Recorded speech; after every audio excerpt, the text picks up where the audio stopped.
Magandang umaga, tanghali, hapon, gabi sa Zodiac Sign Aquarius. Sa requested video, Lala Baby nagpapakilala, isa lang pong like, subscribes, and share. So let's see the energy surrounding you beginning May 12 to May 19.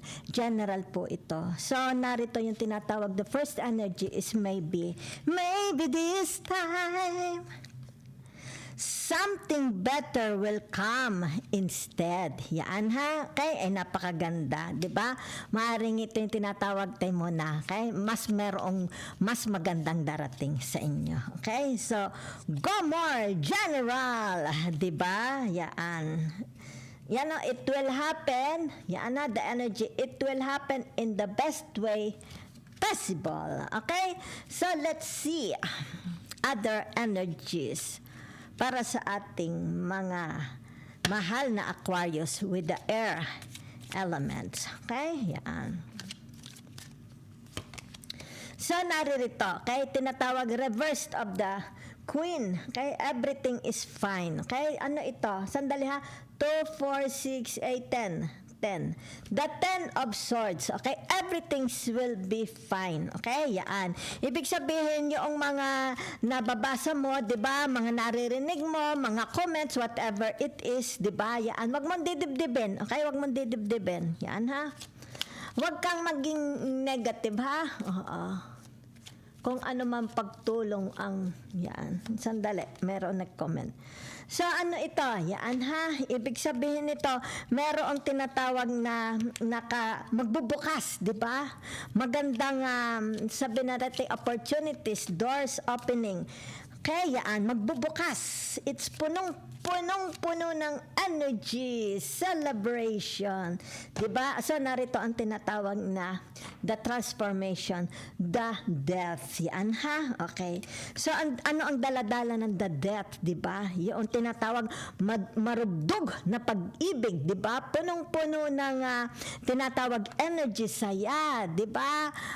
Maybe a passive income. Diba? Whatever. It's like tinatawag, meron ditong healing. Diba?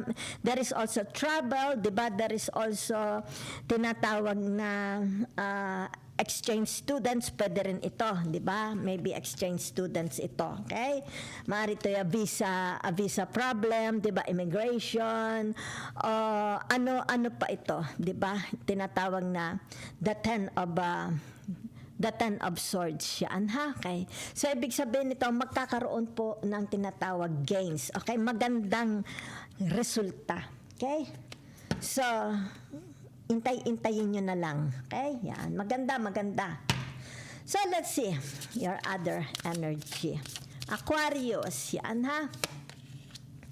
So, yan ha. Narito ang tinatawag the six of cups. Yan ha. So, anong ibig sabihin ng the 6 of cups? Okay? Ibig sabihin soulmate. Soulmate, ito ba'y kababayan mo? Yung tinatawag na kasabayan mo nung pagkabata hanggang sa lumaki, di ba? Maaring sabihin na nating there is a chance of magkakatuluyan, di ba? Yan. Ay, kababata mo ba yan? Di ba? So, naririto ang tinatawag the Queen of Wands, di ba? So, nakikita nito yung tinatawag na ito yung babaeng, ito yung tinatawag the masculine side, okay? Babae man ito o lalaki. So, pinapakita dito the masculine side of this person. Ibig sabihin nito yung tinatawag, ito'y palaban sa buhay. Yan ha. Palaban siya sa buhay, hindi siya natatakot, di ba? Yan. It's like, halimbawa, siya ang nagsusuot ng pantalon, di ba? Siya ang breadwinner. Siya ang tinatawag na hindi siya takot sa buhay, oh. Kita mo, 'di ba? So maaari tinatawag na it's more about it's like maaari ito uniform niya, 'di ba? Yung pagkakakilanlan mo sa kanya, 'di ba? Yan. Okay. Very very serious ang taong ito. It's like hindi siya natawa, 'di ba? It's like, siniseryoso niya ang buhay. Diba? Yan. Kumbaga dito, kaya siya nakasuot, diba? It's like he's the hunter, diba? He's the breadwinner, siya ang predator. Siya ang nasa labas, naka-front, diba? So, ibig sabihin nito, the Empress, yan ha.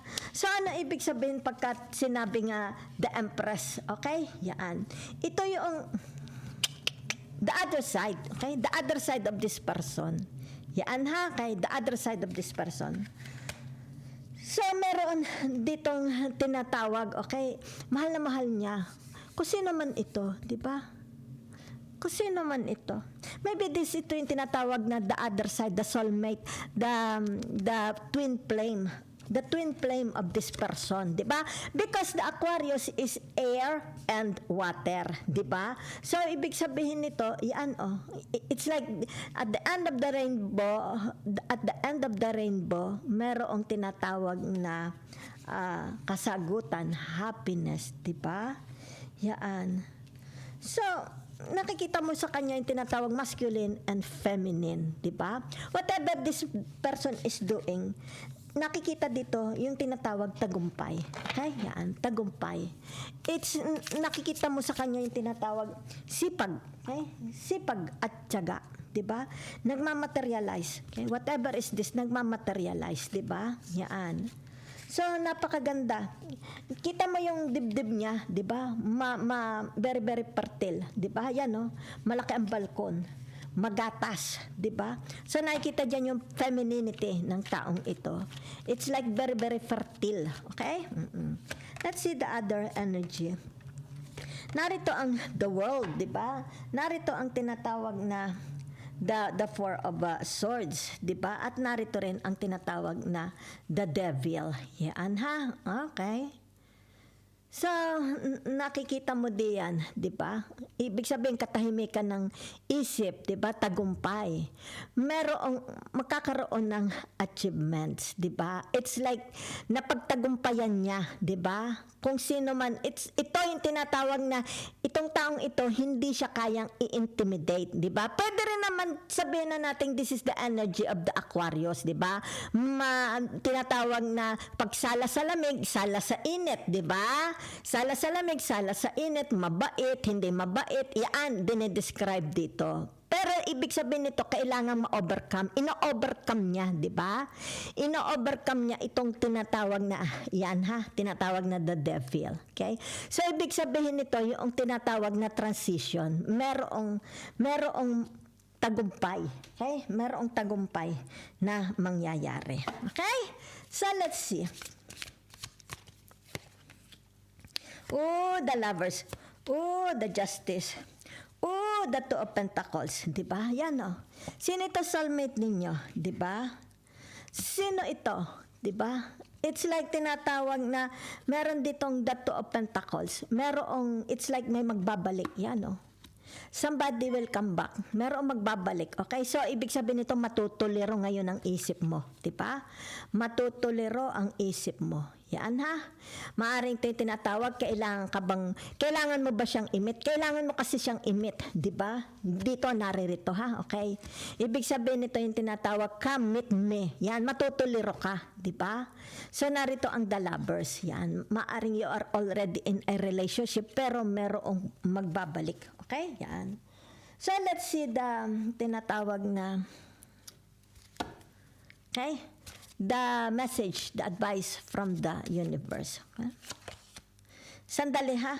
So, naka-ano ito ha. Naka-reverse ang the lovers. Sandali lang. Ba't nag-reverse ang the lovers? Okay? Sandali, nag-reverse ang tinatawag na the Venus. Okay? Sandali. Okay? Yan. So, ibig sabihin nito, okay? Sandali lang ha. Sandali, nag-reverse. Yan ha. For some of you here, nakikita dito, okay? Yan. It's like kung sino man ito, okay? Itong tinatawag na the lovers. From the past, itong nakikita ko, ha? From the past. Kasi puro reverse ito, ha? Yan. So, ibig sabihin nito, yung tinatawag na wala na, okay? The past is past, di ba? Yan. Kung kaya dito, ibig sabihin di ka na interesado kung sino itong magbabalik because you are already in a relationship. Yan ha. Dahil kasi merong nagpapakita. So, ibig sabihin nito, be faithful sa iyong tinatawag present. Okay? Yan. Huwag ka nang malito. Huwag mo na siyang imit. Di ba? Yan o. Kumbaga dito, the past is past. Okay? Yan.